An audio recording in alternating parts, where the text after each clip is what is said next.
Bonjour, alors aujourd'hui on va voir le théorème de D'Alembert-Gauss, c'est-à-dire la preuve que C est algébriquement clos.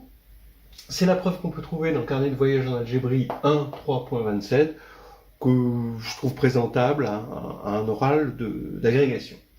Alors, bien sûr, il faut organiser un petit peu ça et commencer par baliser ce que l'on admet. La première chose qu'on admet, c'est toujours accepté à la grecque, c'est que on peut toujours plonger un corps dans une clôture algébrique, théorème de Steinitz. Bon, R qui s'injecte dans C, et ben C s'injecte dans un corps algébriquement clos, quitte à ce que ce soit lui-même, évidemment, au final, mais ça, c'est connu. En gros, vous avez un polynôme à coefficient dans C, il a des racines ne serait-ce que dans une clôture algébrique. C'est-à-dire que vous avez un espèce de cloud et vous pouvez télécharger les racines de ce cloud. Voilà. Ok. Bon, c'est un peu un joker. C'est toujours admis, un jour de concours. Maintenant, deuxième point. Si X et Y, qui sont dans K, vérifie que x plus y et xy sont dans C, donc la somme et le produit, alors x et y sont dans C. Bon, alors ça, c'est simple, vous avez la somme, donc la somme et le produit, vous savez que x et y sont solutions de l'équation du second degré, x2 moins sx plus p. S c'est la somme et p c'est le produit. Voilà. Et une équation du second degré dans C, en fait, dans C, on sait qu'on peut prendre des racines carrées, puisqu'on a la forme polaire, il suffit de prendre la racine carrée du module, diviser l'argument par 2, on a toujours une racine carrée. Donc c'est toujours possible de résoudre. D'ailleurs, C, il est, racine énièmement clos, en quelque sorte, d'accord. On peut toujours, voilà. Le seul problème, c'est que dans cette histoire, c'est qu'un polynôme n'est pas forcément, n'importe quel polynôme à partir du degré 5 n'est pas forcément résolu par radicaux. Sinon, ce serait bon. On aurait la preuve de ces algébriquement clos directement. Bon. Alors donc, donc c'est vrai parce qu'on sait résoudre des racines carrées, donc on sait résoudre n'importe quelle équation de degré 2 dans C. On dit que C est quadratiquement clos. Le troisième point, alors là, il faut suivre. Vous prenez deux endomorphismes, on va carrément les prendre dans Kn, comme ça on est sûr qu'il y a des valeurs propres, et on va les prendre qui commutent, U rond V égale V rond U, dans AND de Kn, et on va prendre S à un élément de K. Alors regardez, on va pouvoir ordonner ici les valeurs propres, les n valeurs propres de U, et ordonner les n valeurs propres de V, que j'appelle mu I, ici lambda I, tel que le spectre de, attention, regardez, U plus V plus S fois U rond V, donc il y a encore un endomorphisme de Kn, et de la forme lambda I plus mu I plus S lambda I mu I, I allant de 1 à n. Voilà. Alors, comment on fait pour ordonner ça? Comment on fait? Pourquoi ça marche?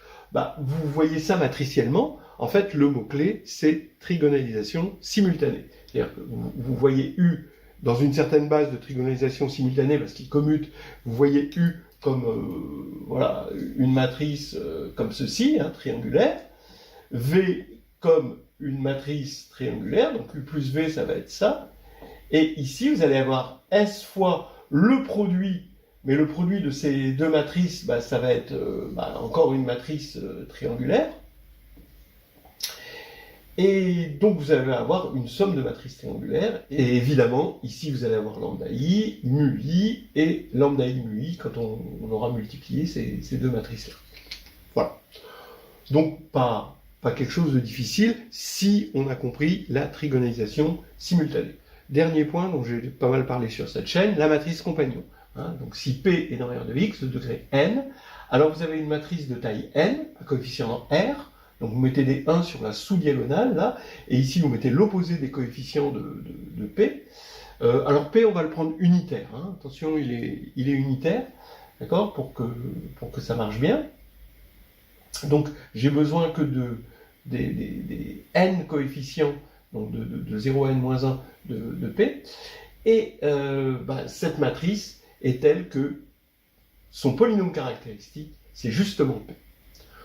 Voilà. Ok, une fois qu'on a admis ça, on peut commencer le développement et commencer la preuve de C est algébriquement clos. Alors, on commence par montrer que P, s'il appartient à Rn de degré n, alors P admet une racine dans C. En fait, il suffit de le démontrer pour avoir que C est algébriquement clos, parce que si c'est vrai pour P dans R de X, quitte à changer P en P bar fois P, donc vous prenez P, un polynôme complexe, P bar fois P est un polynôme réel, et s'il a une racine, forcément c'est soit une racine de P, soit une racine de P bar, et dans les deux cas vous avez une racine de P. Bien, donc on va partir d'un polynôme réel.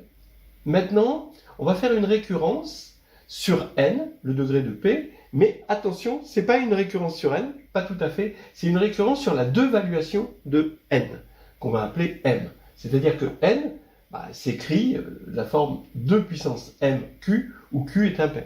D'accord? C'est ça la deux-valuation de n. Et il est naturel de faire une récurrence sur m. Pourquoi? Parce que pour m égale 0, n est impair, et on sait qu'un polynôme réel, c'est pour ça qu'on parle de R d'ailleurs, c'est le TVI, un polynôme réel possède forcément une racine dans R. Donc, en particulier, une racine dans C. Très bien. Donc, H0 est simple, et c'est pour ça, on a compris pourquoi il fallait faire cette récurrence plutôt sur M que sur N. Maintenant, on va montrer que HM implique HM plus 1, et on va supposer donc que HM est vrai. On va poser N égale 2 puissance N plus 1 fois Q, où Q est impair. Et la première remarque importante, fondamentale, regardez, c'est que n facteur de n plus 1 sur 2, sa deux-valuation est plus petite. C'est marrant. C'est-à-dire que, vous le calculez, ça fait 2 puissance mq, facteur de 2 puissance n plus 1, q plus 1. Q est impair, ça c'est pair forcément, donc ça c'est impair. Donc ici, vous voyez que la valuation c'est exactement m. Donc on est descendu d'une valuation. Alors, maintenant, allons-y. Je vais partir de P et de sa matrice compagnon, et je vais regarder dans les endomorphismes de Mn de R, l'endomorphisme U qui envoie M sur Cp fois M, et l'endomorphisme V qui envoie M sur N fois Cp transposé. Bon, ces deux endomorphismes de Mn de R, et qui vérifie que U rond V est égal à V rond U, exactement comme dans notre hypothèse ici. Pourquoi? Parce que quand vous multipliez à gauche par Cp, puis à droite par Cp transposé, comme ce qui se passe ici, c'est pareil que si vous multipliez d'abord à droite par Cp transposé, et ensuite à gauche par Cp, ce qui est représenté ici, et ça c'est simplement l'associativité. D'accord? Donc ça, c'est juste de l'associativité, de la multiplication matricielle. Maintenant, deuxième remarque, bon, ça qui est un endomorphisme de Mn de R, stabilise en particulier Sn de R, c'est-à-dire les matrices symétriques réelles. Vous regardez, vous prenez S une matrice symétrique, et vous faites U plus V plus S U rond V, ça fait Cp fois S plus S Cp transposé plus petit s Cp S Cp transposé, ça, vous le transposez, vous obtenez la même matrice. Lui devient lui, et lui est auto-transposé. Donc, c'est dans Sn de R. Donc, on a une stabilité, un sous-espace stable. Donc, maintenant, regardez. P par Cayley-Hamilton, comme c'est égal au polynôme caractéristique, il annule la matrice Cp. Donc, quand on va faire P de U, U c'est un endomorphisme, et ça c'est P c'est un polynôme, donc je regarde le polynôme d'endomorphisme, appliqué en M, vous vérifiez que, d'accord, si le polynôme par exemple c'était x2, x2 appliqué en U, ça veut dire qu'on fait U rond U, donc ça veut dire qu'on multiplie deux fois, ça fait Cp carré fois n. Et si le polynôme c'est xn, xk, ça va être Cp puissance k fois n. le polynôme en U. En général, par combinaison linéaire, P de U de M, c'est P de CP fois M. Mais P de CP, ça fait 0, donc ici, ça fait 0. Donc, on a trouvé un polynôme annulateur de U. Et de même, vous montrez que P, CP transposé, son polynôme caractéristique, c'est le même que CP, donc c'est encore P. Donc de même, P de V égale 0. Donc, on a trouvé un polynôme annulateur. Ça veut dire que, finalement, toutes les valeurs propres de U sont des racines de P. Donc, on va appeler lambda 1 jusqu'à lambda n les racines de P. Attention, elles sont dans le K. On est allé les chercher dans le cloud. Et le spectre de U est constitué que de ces éléments-là. Ce qui veut dire, alors le spectre de U, il a n2 éléments, puisque la dimension de Mn de R, c'est n2. Et donc, ça veut dire qu'il y a une application phi, d'accord, qui va faire que les valeurs propres de U, ça va être des lambda indice phi de I. Mais l'application va de 1n2 vers 1n. Et pareil pour spectre de V. Mais on sait qu'on peut ordonner les valeurs propres de U et les valeurs propres de V. Attention, ça dépend fortement de l'ordre. De sorte que U plus V plus S U rond V, son spectre, c'est de la forme lambda phi de I plus lambda psi de I plus S lambda phi de I, lambda psi de I. Voilà. Donc ça, c'est exactement ce point-là. Alors I, il va de 1 à N2. D'accord. Ici, on a bien N2 valeurs propres. On est sur N de R. Mais les phi de I et psi de I vont de 1 à N. Attention, je vous fais remarquer. Voilà, on a bientôt fini, c'est pas bien loin. Alors, on va poser W, l'endomorphisme de Sn de R, l'espace des matrices symétriques réelles, qui est égal à l'induit U plus V plus S U rond V sur Sn de R. On avait dit que Sn de R était stable, donc il y a un induit. Et ça, pour tout S, on va prendre dans R. Pas la peine d'aller chercher S dans C, on a juste besoin d'un corps infini.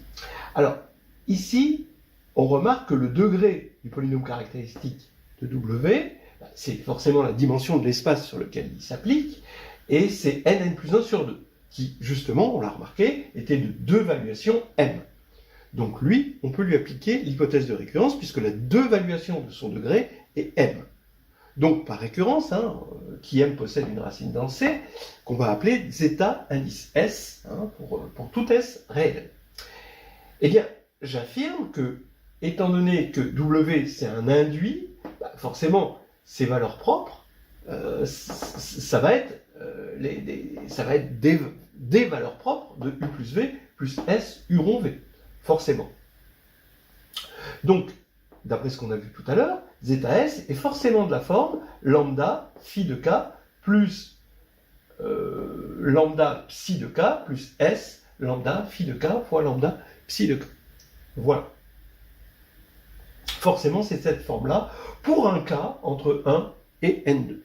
Voilà. Parce que c'est une valeur propre, forcément de lui, et on a répertorié toutes les valeurs propres de lui.